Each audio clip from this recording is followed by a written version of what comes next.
and welcome to my YouTube video. In this video I'm going to talk about how to create tidy ribbing when you're working down on a garment or article of clothing like a glove or sock where you're ending with the cuff or the bottom of the sweater. So these are worked top down. The bind off is here. And I'm going to give you some ideas for some tips and tricks on how to make your ribbing look wonderful. So let's start out by comparing these. Let's start with the knit 2 purl 2 swatches. And let's enlarge this a little bit. So this is before and after the tips and tricks. And let's turn these over in the direction that they were knit so that you can see the knit stitches. This is the before. They both have 20 stitches cast on, here 18 stitches cast on, and they're both worked with the same size needle, the same yarn, and the same knitter. I just employed some tips that I use to make this swatch look better than this one. So let's look at this one first. We can see that in the 2 columns, this is knit 2 purl 2 ribbing, that the second column of knits is larger than the first column. Can you see that all the way across? It's really evident over here. And it's true on the back side as well. The second column is larger than the first column. That's one problem. The second problem is these really wonky stitches over here in this second column. It's actually knit 2 there. See, we have knit 2 over here, and these look pretty good on this edge. This wonky edge problem can happen on either side. I'm just demonstrating it on the right side for this swatch, and I'll show you how to fix that. And then the third problem is that it was just bound off straight, all bound off as if knit stitches. And you can see what that does to the bottom of the ribbing. If you were wearing it, it'd be on the cuff of your arm or the bottom of your sweater, that causes it to flare out. And it also prevents the ribbing from doing what it's supposed to do, which is to be elastic and pull in a little bit. So that's that swatch. Let's compare it. So it's knit, cast on here, and I worked some straight stockinette, and then I went into the ribbing, all the same size needle. This swatch is also 18 stitches cast on. You can see that the tops are exactly the same, but the rest of the swatch is much smaller. Can you see that? The reason that it's smaller is because I did 3 things to fix these problems. One, I employed a technique for fixing the wonky edge stitches, which I'm going to show you. The second is I tightened up that second column of knits on both sides of the fabric. This is with the same needle that I used over here. These are both the same size needle. And then the third is I bound off in pattern. And that probably, all 3 of these are equal as far as improving the look of your ribbing. This one's probably the easiest one to fix. Is just, knit the knits and purl the purls and bind them off. And you can see what a huge difference that makes in the edge of your work. This here is what most people are going to see in their knitting. And this is one of the reasons why patterns often suggest that you go down 1 or 2 needle sizes when you're working ribbing, or they even have you do a decrease row first and then go down a couple needle sizes, because this ribbing is really big. It would actually be bigger than the stockinette fabric that it is following. Whereas over here you can see this ribbing actually pulls in a little bit, which is what ribbing is supposed to do, without any changes, no needle size change, no decrease round or anything. It's just going to do that. I have 2 other swatches. I know this is a lot of talking before we get into it, but I think this is an important topic. These are both knit in this direction also. This one is the same thing, only I cast on 19 stitches. I wanted an odd number, so here's the stockinette. The stockinette portion is exactly the same, but you can see there's a huge difference in the way the ribbing looks. Again, this is all done on the same needle, same yarn, same knitter. I did not go down a needle size between these 2. I just used the technique for tightening up the knit stitches on this swatch, and I bound off in pattern, which is knit 1 purl 1, and you can see it makes a huge difference in what the swatch looks like. So let's first talk about how do you change the size of the knit stitches on your needle without changing your needle size. Okay, so I have my sample here of knit 2, purl 2 ribbing. And what I want to do first, I'm just going to work across a row in some purple yarn so that we can see the effects of what we're doing better. So I'll be back in just a second. I'm going to work across in the purple yarn and then we'll be back to see the next part.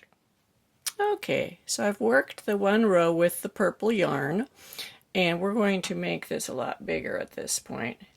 And before I pull the needle out, which I'm going to do in a second, I want to show you the difference between knitting, making a knit stitch and making a purl.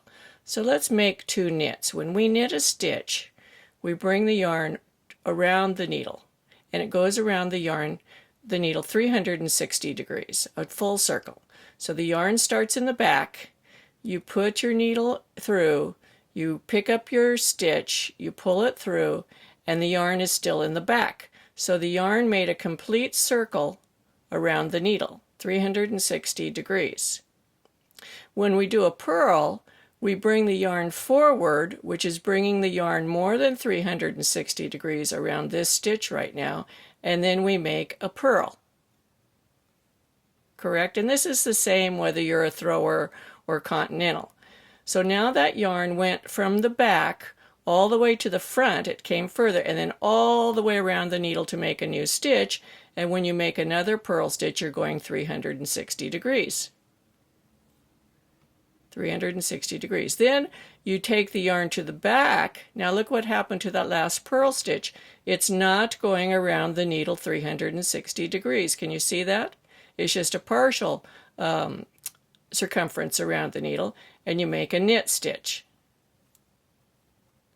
Then the yarn's in the back, you make another knit stitch, the yarn goes around the needle 360 degrees. I'm just going to continue across the row in the green, and then we're going to pull our needle out and take a look and see where that yarn goes to, the extra yarn. Where does it show up? How does it affect your stitches? This is the engineering part of knitting that I just love. These are the things I like to figure out and fix. So now we have our purple, and we followed by 1 green row. So what I'm going to do is I'm just going to literally take all of these stitches off the needle, and let's see what happens. We've got knit 2, purl 2 all the way across. So you see the stitches flay apart. So here is knit 2, and then purl 2, knit 2, purl 2, knit 2, etc. I haven't touched these in any way. The first thing we notice, we have our knit 2, and then we change from a knit to a purl, right? Look at this extra yarn right here. See how they're pushing each other away? This is what causes them to flay like this, is that extra yarn. That's where the yarn went around this stitch more than 360 degrees, so it ends up between the stitches and it pushes away from each other. When we change from a purl to a knit, we don't have that problem. See, there's no yarn here, and see how small these are? These 2 stitches are very small compared to these 2 stitches because there's no extra yarn. Then we go to the second knit and change to a purl. Look at this. Oh my goodness, all that extra yarn. So when it's on the needle, if we put these back on the needle, what happens to that extra yarn is it goes into the knit stitch, that second knit stitch. It pushes back. You could see how it was pushing. It literally pushes back against that stitch and creates an enlarged stitch. So that's where the extra yarn goes, and that's why those stitches are big compared to their neighbor.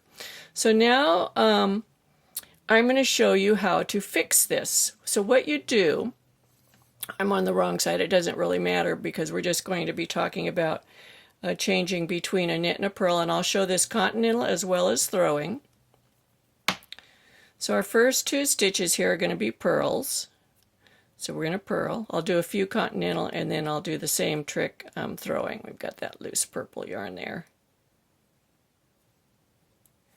Okay, so when we change from a purl to a knit, there's no problem, right? Because it opens up this stitch. It's not even going around the needle 360 degrees, and we make our knit.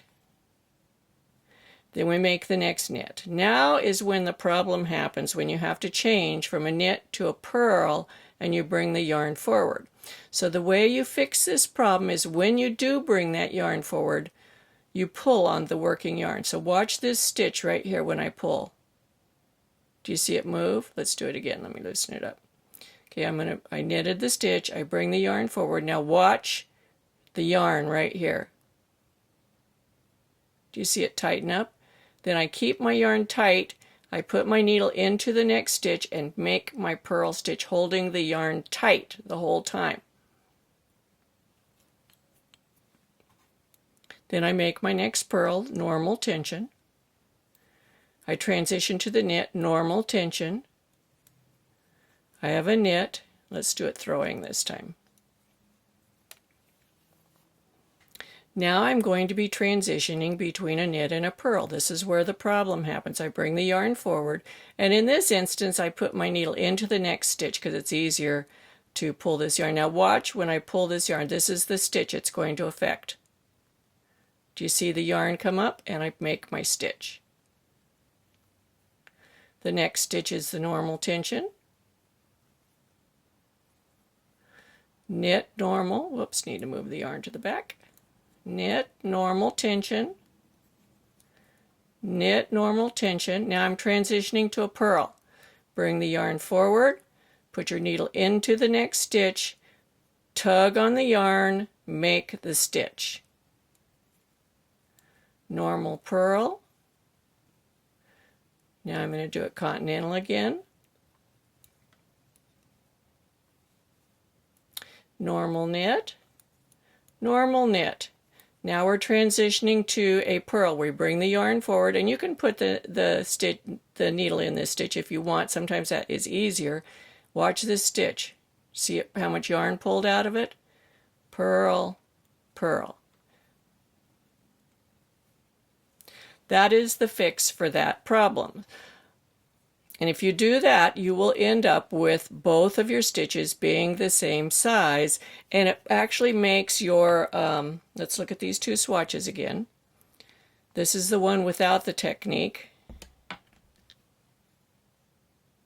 This is the one with the technique. It makes it much springier, much more stretchy. So, now let's talk about this problem with the wonky first stitch on the edge. Over here. This here. If you notice, this is the second stitch in, so this is the selvage stitch over here. Let me put this down. This is the selvage stitch. This is the first stitch in. So it's the second stitch on your needle, a second column of stitches. It can happen over here too, but I'm showing it on this side. The fix is the same. So if you notice that you have this problem, you have a big stitch, a little stitch, a big stitch, a little stitch, a big stitch, a little stitch, all the way down that side, two things are telltale. One, it looks sloppy. The other is, do you see how this side of the swatch is longer than this side? If you notice this in your knitting, where one side of your knitting is longer than the other side, you have this problem. So how do you fix it? That's an easy one. So when you're working, let me get my needle up here. We'll do it Continental first. You knit the first stitch normal. When you come to the second stitch, you put your needle through and you put the yarn in the opposite direction around the stitch and you pull it through. So now you have a reverse stitch mount. Do you see that? This is normal stitch mount. This is reverse. And when you come back to it, what you're going to do is knit it through the back loop. So we'll just turn right here, make a little short row. So this stitch right here is normal, so we would knit it normal. We can see that this is a reverse stitch mount, and it's a purl, so we would purl it through the back loop, like that. And that is going to make that stitch smaller. So now let's try doing it throwing. You make your first stitch, you make the second stitch, and you take the yarn in the opposite direction around the needle. And again, what this does is it shortens up that stitch, and then this is going to be a purl stitch. And we'll make another short row here just to show how to compensate for this on moving back. So the first stitch is a normal knit stitch. The second stitch is your purl stitch with the reverse stitch mount, so you're just going to purl it through the back. That means coming up through the back, purling it, and then we'll knit the last stitch. Whoops, it's a purl also, purl the last stitch. So those are those two problems. So we've talked about neatening up the knit stitches. We've talked about fixing, look at those, aren't those pretty? That's what we just did right there. Makes all those stitches super neat and tidy. Now let's talk about binding off in pattern, okay? That's very easy. What you're going to do is knit the knits and purl the purls. So here we have knit 2, purl 2. We're going to knit 1, and bind off. Our next one is a purl, so we purl it and bind off. Another purl. I have my little short rows there. Bind off. Now, the trick in having a nice bind off is not pulling it tight. You do not want to have a tight bind off. You want it to be about the same elasticity as the underlying fabric. So when you pull this needle up here, the stitch on this needle, don't pull it real tight, just normal. Make this one normal. Pull it over. Don't tighten it up. I see a lot of people tighten up at this point. Do not do that. Then you're going to purl the purls.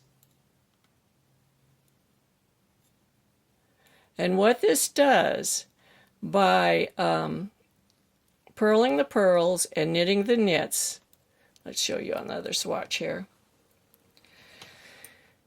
Here's where you bound off just straight across all knits. This is in pattern. See how these are all facing forward? And they actually become part of the design, and you may not want that line right across the bottom of your sweater or the bottom of your cuff. When you do them in pattern, it throws them up to the edge so they're flat, and it looks the same on both sides. It's reversible. Looks exactly the same on both sides, whereas this one does not look the same on the other side. If you were going to do a shawl collar, and you wanted this to be reversible, where the shawl collar, let's say this is the front of your cardigan coming up here and this is going to be your shawl collar, that wouldn't look very good, would it? So you want to bind off in pattern, knit 2, purl 2. All of this applies to the knit 1, purl 1 ribbing as well. This is the swatch without working the smaller knits. This is the swatch with working the smaller knits, and you can see it makes a huge difference. Both of these are 12 rows in length. All of these swatches, the ribbing is 12 rows in length. Again, binding off in pattern versus not binding off in pattern. So I hope you find this information valuable, and I hope you're able to incorporate it into your knitting. I'm going to link some other videos that talk about these same topics to this video, and this is in conjunction with a knit along that I'm doing, a tutorial that I have on Ravelry on making a raglan cardigan with a shawl collar. You may want to check that out. There'll be a link below this video on that too. So give me a thumbs up down there, leave me some comments in the comments section, subscribe to my channel if you haven't subscribed already, share my videos with your friends, check me out on Facebook and Ravelry, and I hope to see you next time. Happy knitting!